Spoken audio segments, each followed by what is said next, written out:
Good morning, students. Myself Swati, and today we will study the remaining part of the present continuous and the past continuous, and then I will start the new chapter, that is adverbs. Okay, so just first we will start the remaining chapter. Okay, now see here. You can see here that it's written let's learn का, that is the last exercise, let's practice है. इसके अंदर कुछ नहीं है. इसमें लिखा हुआ है the continuous form tense forms can be use both in the present tense and the past tense. अब जो ये कंटिन्यूस टेंस है ये प्रेजेंट टेंस में भी काम आता है, पास्ट कंटिन्यूस में भी आता है कंटिन्यूस टेंस. ओके, मैं ऑलरेडी आपको समझा चुकी हूँ. इसमें जैसे क्वेश्चन रूप में पूछा हुआ है, Rohan what are you doing, आप क्या कर रहे हो right now. I am washing my clothes. अगर हम ये चीज़ पास्ट कंटिन्यूस में अगर रोहन पूछता है I rang you up in the morning, मैंने तुम्हें कॉल किया था, कब किया था, मॉर्निंग में. Why didn't you take up the call, तुमने मेरा फ़ोन क्यों नहीं उठाया. तो Vinayak was saying that he was talking about the past, कि उसने फ़ोन किया था. He is not doing right now, लेकिन उसने वो फ़ोन किया था. Then what the Vinayak is giving up the answer I was washing my clothes, कि मैं उस टाइम पे, हो सकता है जब तुमने रैंक किया, आई वॉज, मैं कपड़े धो रहा था. ओके, तो कंटिन्यूस टेंस चाहे पास्ट हो चाहे प्रेजेंट है, दोनों में यूज होता है राइट.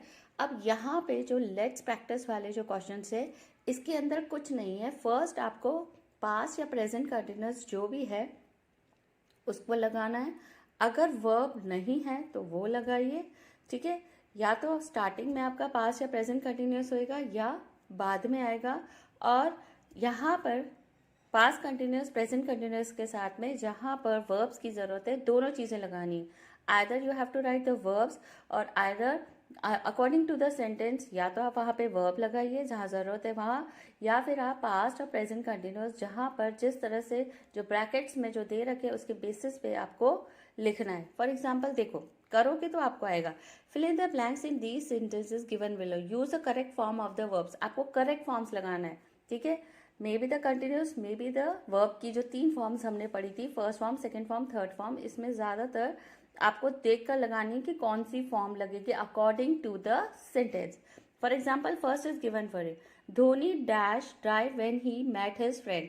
मतलब जब वो अपने फ्रेंड से मिला तब वो क्या कर रहा था. When he met his friend, जब वो फ्रेंड से मिला तब वो क्या कर रहा था, he was driving up the car. तो Dhoni was driving when he met his friend, तो धोनी उस टाइम पे क्या कर रहा था, ड्राइव कर रहा था. वॉज ड्राइविंग कंटिन्यूस टेंस था, कंटिन्यूस टेंस वाला सेंटेंस था, इसलिए हमने वहां पे क्या लगाया, वॉज ड्राइविंग.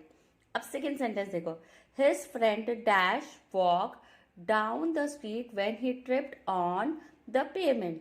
तो अब ये देखो, हिज फ्रेंड, उसका फ्रेंड, वॉक, चलना, डाउन द स्ट्रीट मतलब नीचे स्ट्रीट की तरफ, गलियों की तरफ जहाँ पे, when he tripped on the payment, जब वो वहां से ट्रिप्ड हो गया या स्लिप हो गया, कहाँ पे, पेमेंट में, यानी जो पैदल चलने वाली जगह होती है, जो रोड होती है, वहां से वो ट्रिप्ड हो गया या फिर वो गिर गया. इस तरह से आप समझो. तो हिज फ्रेंड वॉक का, क्योंकि this sentence is talking about the continuous, कि वो चल रहा था और उसके साथ ऐसा पेमेंट पे हो गया, ऐसा इंसिडेंट हो गया. तो हो गया means that time he was doing that work, क्या काम कर रहा था, he was walking.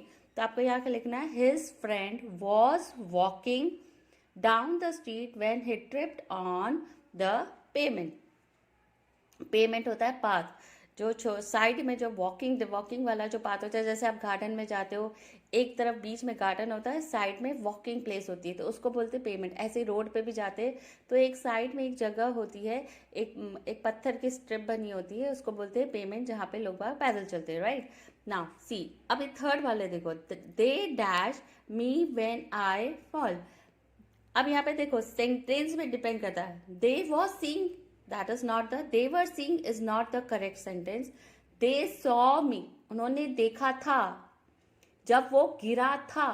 he had been fallen down, लेकिन अभी नहीं गिरा, वो उस टाइम पे काम नहीं कर रहा था. उसके साथ क्या हुआ, they saw, they were seeing नहीं, वो देख रहे थे नहीं, they saw. the sentence does not go for the continuous. Depend करता है आपका सेंटेंस का कि आपका सेंटेंस क्या मांग रहा है, whether it is asking for the present or past continuous tense or only the verb की थर्ड फॉर्म मांग रहा है. तो they saw, उन्होंने देखा जब मैं गिर गया, तो fall का क्या होगा, fell. तो ये पूरा सेंटेंस किस पे आ गया, टोटली ऑफ दी वर्ब की थर्ड फॉर्म या सेकेंड फॉर्म. दे सी सॉ सीन होता है, लेकिन यहाँ पे हमको क्या लगाना है, वर्ब की सेकंड फॉर्म, और यहाँ पे भी फॉल, फेल, फॉलन होता है, तो फेल आपका सेकंड फॉर्म हो गया, यहाँ पे भी सेकंड फॉर्म हो गया, तो वर्ब की हमने सेकंड फॉर्म लगाई है they saw me when I fail. तो ये सेंटेंस पे डिपेंड होता है कि आपका सेंटेंस क्या मांग रहा है, वर्ब की सेकंड फॉर्म मांग रहा है, वर्ब की थर्ड फॉर्म मांग रहा है, या वर्ब की फर्स्ट फॉर्म।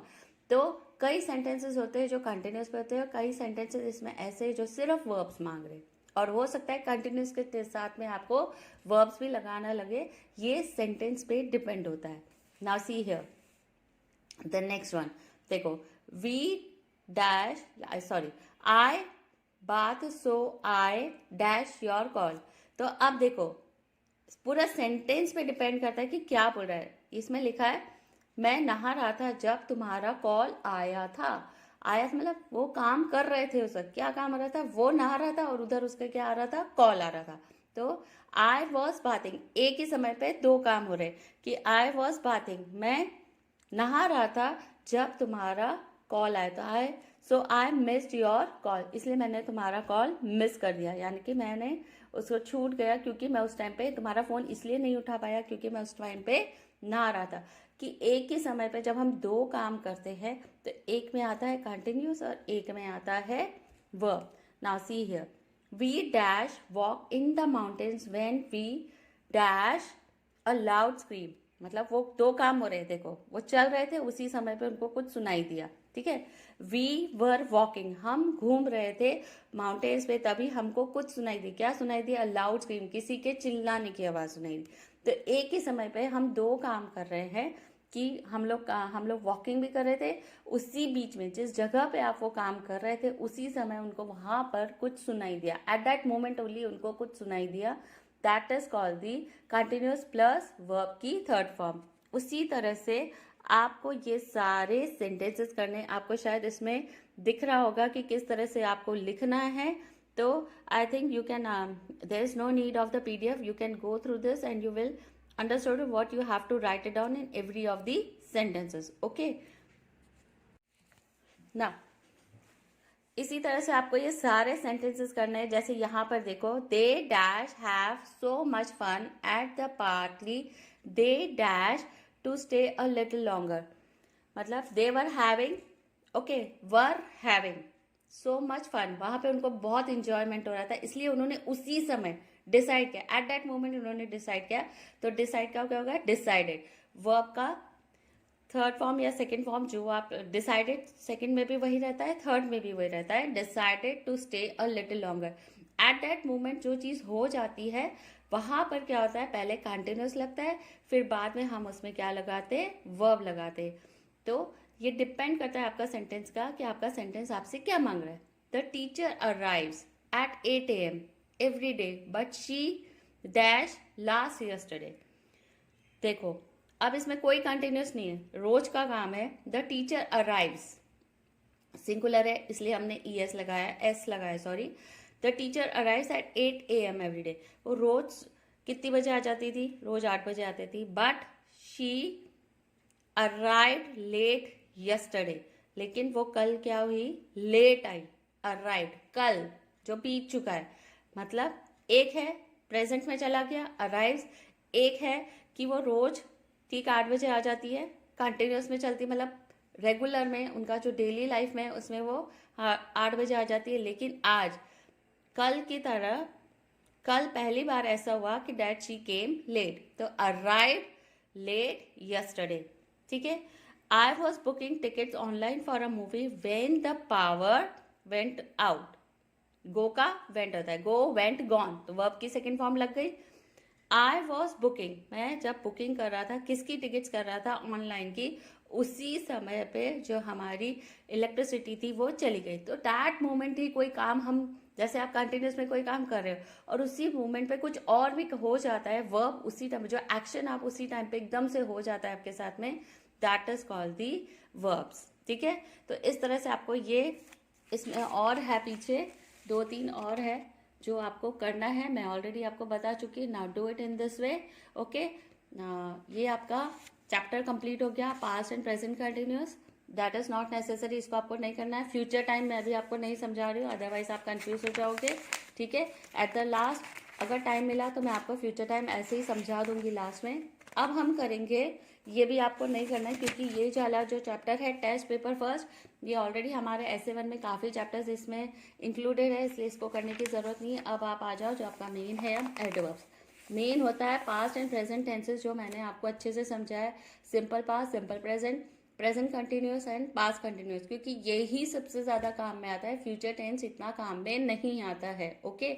इसलिए जो इंपॉर्टेंट थी वो टेंसेस मैंने अभी आप उनको अच्छे से कर लो कि वही बहुत है, ठीक है। अब हम नया चैप्टर स्टार्ट कर रहे हैं, that is the adverbs. Adverbs होते क्या है?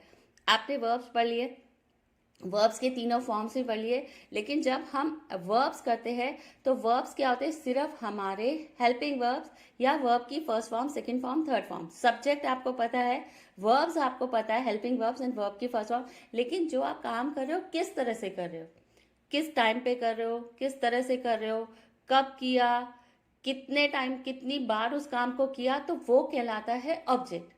मतलब वर्ब के साथ में कुछ और आप एक्शंस करते हो, किस किस मैनर में आपने उसको किया, कहाँ पर किया, कितनी बजे किया, ठीक है, कितनी बार आपने उसको किया, तो ये सब क्या होता है? वर्ब्स के साथ में एक उसी का पार्ट होता है, that is called the adverb. The work which you are doing, in which action, how you are doing, where you are doing, when you are doing, and how many times you had done it, how often you are doing, कितनी बार आपने उस काम को किया, तो इन सब चीजों को बोलते हैं adverbs, okay. Now see here in your books, adverb tells about more about verbs. Verbs के बारे में और जानकारी जो हमें देते हैं, they are called the adverb. See how in the sentences given below. देखो फर्स्ट देखो, डक्स स्विम, तो ये सब्जेक्ट हो गया, स्विम इज योर वर्ब। अब अगर हम इसमें और एक चीज ऐड कर देंगे तो एडवर्ब्स हो जाएंगे। डक स्विम्स ग्रेसफुली, डक कैसे स्विम करिए? बड़े ग्रेसफुली, बड़े प्यार से स्विम करिए। तो हाउ, किस तरह से स्विम करिए? ग्रेसफुली। तो gracefully is your adverb, okay. Now second देखो, ducks swim, okay, duck swim in the pond. अब यहाँ पे देखो, स्विम वेयर, डक कहाँ पे स्विम कर रही है? Duck is your subject, swim is your verb. अब इसमें एडवर्ब हम क्या कर रहे हैं? कहाँ पर, वेयर, कहाँ पर वो स्विम कर रही है, दैट इज योर ऑब्जेक्ट। कहाँ पे कर रही है, that is in the pond. तो वेयर मीन्स कहाँ पे, तो जो वर्ब के साथ में बाद में वर्ब को और ज्यादा डिटेल्स में बताता है, they are called the adverbs. अब देखो, ducks swim, ducks swim the whole day. कब तक स्विम करती रही? पूरे दिन स्विम करती रही, ओके। तो duck swim the whole day, उसने पूरे दिन स्विम किया पानी में, पॉन्ड में, सॉरी। अब देखो, duck swim, ducks often swim when with their baby. ज्यादातर, अक्सर कर वो बेबीज के साथ में क्या करती है? स्विम करती है। Swim how many times? Often, अक्सर कर वो अपनी बेबीज के साथ में पॉन्ड में स्विम करती है। तो देखो, how, where, when, how many times, कितनी बार उन्होंने स्विम किया। तो these are the adverbs. How, where, when, times, इनके मेन है वो टाइप्स, 4 टाइप्स के होते हैं, ठीक है। ये आपको एज एन एग्जाम्पल की तरह बताया और फिर मैं आगे आपको समझाऊंगी, ठीक है। अब now underline what more is added to the meaning of the verbs. Verbs में हमने क्या चीजें ऐड करी जिससे कि उसका सेंटेंस का मीनिंग निकला। जैसे Raju spoke softly at the meeting, Raju is your subject, spoke is your verb. अब उसमें हमने ऐड क्या कर दिया? सॉफ्टली, किस मैनर में, किस तरह से, जैसे ग्रेसफुली हमने कर लिया, हाउ, किस तरह से उन्होंने करी? सॉफ्टली। किस में करी? At the meeting. At the meeting is your object. Adverb हमारे क्या है? सॉफ्टली स्पीकिंग, तो सॉफ्टली एट द मीटिंग। तो ये ऐड करने से आपका सेंटेंस क्या हो गया? कंप्लीट हो गया। समझ में आ रहा है कि राजू ने मीटिंग में किस तरह से बात करी? सॉफ्टली बात की, ठीक है। उसी तरह से सेकंड देखो, Mini and Seema are walking on the road. Mini और सीमा जो है कहाँ पर घूम रहे? On the road. कहाँ, किस जगह पे? जैसे वहां पे इन द पॉन्ड था, वेयर, कहाँ घूम रहे? On the road. On the road is your adverb and Mini and Seema is your subject. Are walking naturally present continuous हो गया, और कहाँ पे? On the road, that is your object, और इसको आप एडवर्ब के रूप में भी ले सकते हो, ठीक है। My parents are coming back at 8 o'clock। कितनी बजे आ रहे हैं? कौन से समय पे आ रहे हैं? 8 o'clock, ठीक है। उसी तरह से I usually visit my grand parents alone. I usually, usually होता है अक्सर कर, ऑफन कभी कभार, यूजुअली अक्सर कर, मैं मेरे ग्रैंड पेरेंट्स से अकेले मिलना पसंद हूँ। कैसे? अकेले, उसको बिल्कुल अलोन चाहिए। That is adverb of frequency कहलाता है, alone, often, usually. These all are not in a time. Time means होता है जब आप घड़ी से, वॉच के अकॉर्डिंग आप बोलते हैं 2 hours, 3 hours, 5 hours। Often, none, usually, ये सब होते हैं एडवर्ब ऑफ फ्रीक्वेंसी। अभी आप पढ़ोगे तब आप समझ में आओगे।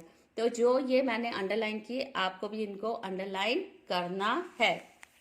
Now an adverb add something more to the meaning of a verb. ये मैं ऑलरेडी आपको समझा सकी हूँ कि एडवर्ब्स क्या होते हैं, जो वर्ब का और ज्यादा उसकी मीनिंग्स को बताते हैं। They are called the adverb. Adverb are of 4 types. First is adverbs of manner, how an action is done. ये ऑलरेडी मैंने किया, कैसे किया, किस मैनर से किया, जैसे सॉफ्टली किया या ग्रेसफुली किया, तो that is your how. Adverb of place, कहाँ पे किया, ऑन द रोड किया या पॉन्ड पे वो स्विम कर रहे थे, तो दैट इज योर प्लेस। ठीक है। एडवर्ब ऑफ टाइम, कितने बजे किया, पूरे दिन किया कि 8 o'clock किया या 9 o'clock या टाइमिंग के, how the work and action, when an action is done, कितने समय पे। Adverb of frequency, how many times, ऑफनली किया, यूजुअली किया या कितनी बार आपने उसको किया, that is the adverb of frequency. Okay, now look at the adverbs in these examples. अब इनमें एग्जाम्पल्स देखो कुछ। The ice cream melts quickly, ice cream जो है मेल्ट हो गई जल्दी से। एक्शन क्या हुआ, जल्दी से। आइसक्रीम आप देखते हो ना, आइसक्रीम अगर हम थोड़ी सी देर भी रखते हैं तो वो क्विकली मेल्ट हो जाती है। तो उसका मैनर क्या रहा, हाउ, जल्दी से। ठीक है। द कंप्यूटर वर्क साइलेंटली, किस तरह से computer, how the work computer is working, the computer work silently. जब हम हाउ लगाते it's means we are talking about the adverb of manner. How, आपको सेंटेंस को समझना पड़ेगा कि वो क्या पूछ रहा है। हाउ अगर पूछ रहा है, हाउ आपने उस काम को कैसे किया, how you had done it, तो वो होता है adverb of manner. The cheetah run fast, how the cheetah is running, the cheetah runs fast. Cheetah कैसा होता है, फास्ट भागता है। The moon rose slowly up in the sky, how, slowly up, धीरे धीरे वो ऊपर होता है। कहाँ पर होता है, इन द स्काई। तो slowly is your fastly, slowly, silently, quickly, gracefully and softly, ये लाउडली, ये सब क्या होते हैं, how the action is done. The action is done by, is done are the adverb which tell us how an action is done are called adverb of manner. किस तरह से आप उसको कर रहे हो, how you are doing that, that is the adverb of manner. I hope you had understood about what is adverb of manner. Now हम second पढ़ेंगे adverb of place. Place में already आपको समझा कि आप उस काम को तो कर रहे हो, लेकिन आप कहाँ कर रहे हो, किस जगह के, आप घर में कर रहे हो, क्या आप पार्क में कर रहे हो, जो भी काम आप कर रहे हो, क्या आप स्कूल में कर रहे हो, क्या आप गार्डन में या होटल में, कहीं पर भी, या downstairs, upstairs, here, there, किस जगह आप उस एक्शन को कर रहे हो, they are called the adverb of place. जैसे देखो, the children are playing in the park, where they are playing, in the park. जहां वेयर आ जाता है, जब हम सेंटेंस में जैसे where the children are playing, the children are playing in the park, कहाँ पे खेल रहे हैं चिल्ड्रन, चिल्ड्रन खेल रहे हैं पार्क में। The children are playing downstairs, यानी कि नीचे की तरफ खेल रहे हैं। डाउन स्टेयर मतलब अपस्टेयर्स और डाउन स्टेयर्स होता है, तो वो नीचे ग्राउंड फ्लोर की तरफ खेल रहे हैं। तो हम क्या लिखते हैं, they are playing, where the children are playing, they are playing downstairs. Okay, we live here, where do you live, we live here, हम यहाँ रहते हैं, यहाँ वहां, ये सब क्या कहलाते हैं, adverb of place. We live on this island, हम इस आइलैंड पे रहते हैं। कहाँ रहते हैं, where do you live, we live on this island, हम यहाँ पर रहते हैं। तो जहां यहाँ की बात होता है तब वहां पे हम क्या लगाते हैं, एडवर्ब ऑफ प्लेस। अभी हमने पढ़ा था एडवर्ब मैनर, जब हम हाउ की बात करते हैं, how you had done it, आपने उस काम को कैसे किया, तो हाउ एक्शन जो रहा। अब फिर उसके बाद होता है आपने उस काम को कहाँ किया, मीन्स किस जगह पे किया, किस प्लेस में किया, तो वो कहलाती है एडवर्ब ऑफ प्लेस। थर्ड होता है एडवर्ब ऑफ टाइम, जो मैं ऑलरेडी आपको समझा चुकी हूँ कि कोई काम आप किस समय पे, in the evening, 7 o'clock, tomorrow, before, after, yesterday या टुडे, तो ये सब क्या कहलाते हैं, एडवर्ब ऑफ टाइम। ठीक है। जैसे I will come home in the evening, मैं तुम्हारे घर आऊंगा, लेकिन कब आऊंगा, शाम के समय। तो टाइम है, फिक्स टाइम है कि मैं पक्का तुम्हारे घर शाम को आऊंगा। I will come home at 7 o'clock, मैं पक्का डेफिनेट जब आ जाते हो ना, हाँ ठीक है पक्का मैं 7 o'clock पे आ ही जाऊंगा, तो वो कहलाती है adverb of time. They will come tomorrow. When you are sure, जब आपको श्योरिटी हो जाती है कि हाँ इस काम को आपको इस टाइम पे आप पक्का उसे करोगे, वेन यू आर श्योर, तो वो होता है एडवर्ब ऑफ टाइम। जब आप समय की बात करते हो कि आप इस काम को, इस एक्शन को इतनी बजे यहाँ पर करोगे या आप उसके घर इतनी बजे पहुंचोगे, when you are sure about it, that is called the adverb of time. And last है adverb of frequency. Adverb of frequency का मतलब होता है the times, the adverb tells us how many times something happens, मतलब आपने उस काम को कितनी बार किया। ठीक है, इवनिंग का आपने टाइम दिया, आप उस टाइम पे पहुंच गए, वो ठीक है, वो एडवर्ब ऑफ टाइम हो गया कि आपने श्योरिटी दे दी कि हाँ मैं इतनी बजे पहुंच जाऊंगा। लेकिन एडवर्ब फ्रीक्वेंसी बताता है कि आप उस जगह पर कितनी बार गए, या आप हमेशा जाते हो, या आप कभी कभी जाते हो, या आप रेगुलर एवरीडे जाते हो, या रिपीटेड हो रही है कोई चीज़। फॉर एग्जाम्पल देखो, it rains often in Sri Lanka, Sri Lanka में ज़्यादातर बारिश होती है, but it never snows there, लेकिन वहाँ पर नेवर, ऑफन, यूजुअली, ठीक है, रिपीटेडली, ये सब क्या कहलाते हैं adverb of frequency. Twice, thrice, जब हम कहते हैं I have done my work twice a day, तो ट्वाइस अ डे मतलब you are talking about the adverb of frequency, मतलब आप किसी काम को लगातार कर रहे हो या बिल्कुल नहीं कर रहे हो, तो ये कहलाते हैं एडवर्ब ऑफ फ्रीक्वेंसी। ठीक है, it rains often, oftenly Sri Lanka में बारिश होती है लेकिन वहां पर स्नो नहीं गिरती, नेवर। जब नेवर, ऑफन, यूजुअली, ये सब क्या कहलाते हैं adverb of frequency. How many times आपने, in many parts of Nepal it snows repeatedly in winters, यानी कि लगातार जैसे विंटर्स होती है वहाँ पे हर दो चार दिनों में रिपीटेडली, मतलब हर थोड़े थोड़े दिनों में वहाँ पे क्या गिरती है, स्नो गिरती है। In some parts of India it rains sometimes while at other times it snows, तो समटाइम इज ऑल्सो, कभी कभी वहाँ पे बारिश हो जाती है और कभी कभी वहाँ पर क्या हो जाती है, स्नो गिरती है। तो when you are talking about कितनी बार वो चीज़ होती है, how many times it takes a part, तो ये कहलाती है adverbs of frequency. Okay, now I had understood, you had understood about adverb of manner, adverb of place, adverb of time and adverb of frequency. There are 4 types of adverbs: adverb of manner, adverbs of time, adverb of place and adverb of frequency. यहाँ पे कुछ tables भी दे रखी है, ये questions के रूप में जो आपको पढ़ना है और अच्छे से इसको समझना, तो और अच्छे से आपको समझ में आ जाएगा। अब यहाँ पे देखो, लेट्स प्रैक्टिस है। फर्स्ट है, आपको यहाँ पे क्वेश्चन बताना है, जैसे मैंने अभी हाल आपको क्वेश्चंस पूछे थे। ऑन एन आइलैंड, कहाँ रहते? On an island, where. जैसे फर्स्ट है, यहाँ पे आपको 4 क्वेश्चंस के रूप में how, where, when and how, जो मैंने अभी आपको चारों तरह के क्वेश्चंस बताए ना, कि हाउ कहाँ, that is adverb of manner, then place, where कहाँ पर हो रही है, how, where adverb of manner, where adverb of place, then when जब होता है तब adverb of time, and how many times, that is adverb of frequency. तो इस तरह से आपको ये सेंटेंसेस में भी हाउ, वेयर, व्हेन, हाउ ये लिखना है क्वेश्चन में, और फिर आपको एडवर्ब बताना है कि कौन सा एडवर्ब है, तो आपको इसी तरह से ये एडवर्ब्स को लिखना है। जैसे फर्स्ट देखो, my uncle lives on an island all alone, ठीक है, तो यहाँ पे जो अंडरलाइन लगा रखे ना, सिर्फ उन्हीं के बारे में बताना है कि कौन सा है, क्या क्वेश्चन पुट अप होएगा। सेल, my uncle lives on an island, where your uncle lives on an island, तो आपको यहाँ पे क्या लगाना है, क्वेश्चन में आएगा वेयर, क्योंकि अंडरलाइन ऑन एन आइलैंड है, ऑल अलोन नहीं पूछा है, सिर्फ ऑन एन आइलैंड पूछा है जो अंडरलाइन लगा रखा है।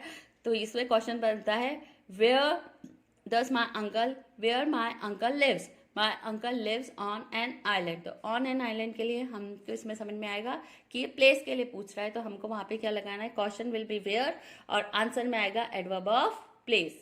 ठीक है, अब सेकंड देखो, एवरी डे, एवरी मतलब रोजाना, डेली, टाइम नहीं पूछ रहा है, फिक्स टाइम नहीं है, लेकिन आप उसको डेली कर रहे हो, कोई फिक्स टाइम नहीं है। ठीक है, he conduct strange experiments every day, मतलब कोई ना कोई नया एक्सपेरिमेंट वो हमेशा, इतना अलग सा एक्सपेरिमेंट एवरी डे करता है, रोज करता है। तो how he conduct strange experiment every day, he conduct strange experiments every day.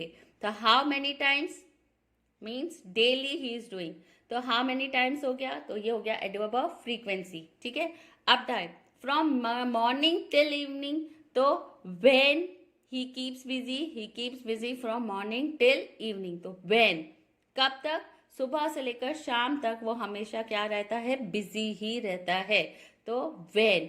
When, where, तो एडवर्ब ऑफ टाइम। उसी तरह से in the lab, he is works in the lab, just goes on. Where, उसका सारा time कहाँ निकलता है, in the lab, तो वेयर, तो वेयर आ गया, यहाँ पे आ गया एडवर्ब ऑफ प्लेस, तो कहाँ पर उसका सारा टाइम निकलता है, लैब में। As he works he sings softly, किस तरह से गाता है, how he is singing softly, तो क्या हो गया, हाउ, और हो गया एडवर्ब ऑफ मैनर। ओके, इसी तरह से यहाँ पर ये सारे सेंटेंसेस हैं, ये आपको करने हैं, मैंने आपको बता दिए, बस आज यहीं तक ही करो। उसके बाद मैं वापस वीडियो बनाऊंगी, तब आपको, या फिर मैं आपको इसका पीडीएफ सेंड कर दूंगी, तो वो आप कर लेना। ये सारे पीडीएफ्स आपको नेक्स्ट डे मिल जाएंगे, जितने भी है ये सारे आप ट्राई करना, ठीक है, जितने कर सकते हो ट्राई करो। आपको थर्सडे का टाइम भी दूंगी, फिर नेक्स्ट वेडनेसडे को आपको ये जितने भी हैं ट्राई करने हैं। इसमें आपको टिक करना है कि आपको अप्रोप्रिएट क्या एडवर्ब ऑफ मैनर लगाना है, तो कौन सा इसमें करेक्ट है वो आपको लगाना है। उसी तरह सेंटेंसेस है, उसमें करेक्ट एडवर्ब्स लगाने हैं। इसी तरह से ये मैं आपको थर्सडे को समझा दूंगी एक बार, उसके बाद आपका ये सारा होमवर्क रहेगा। I hope you had understand about the adverbs. Thank you and have a nice day children.